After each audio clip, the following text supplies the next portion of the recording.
Cheese না তো plate ভর্তি করে শুধু স্যালাড। হাই এভরিওয়ান, আমি ঋতুপ্রিয়া আর আমার চ্যানেলের নতুন একটি মিনি ব্লগে আপনাদের জানাই অনেক অনেক ওয়েলকাম।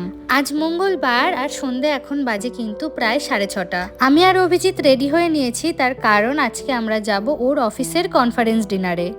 যদিও ওখানে ডিনারের টাইমিং ছিল 7:30, তবে আমরা 1 ঘন্টা আগেই বাড়ির থেকে বেরিয়ে গেছি। তার কারণ আমাদের বাড়ির থেকে সেই রেস্টুরেন্টে পৌঁছাতে কিন্তু প্রায় 30 থেকে 40 মিনিট সময় লাগবে বাসে করে। এখানে আমি আর অভিজিৎ দুজনে কিন্তু হোয়াইটে টুইনিং করেছি। যদিও এটা আমাদের পুরোটাই আনপ্ল্যান্ড ছিল, কিন্তু দিনের শেষে দেখলাম দুজনেরই ম্যাচিং করে বেশ সাদা রঙের পোশাকই হয়েছে।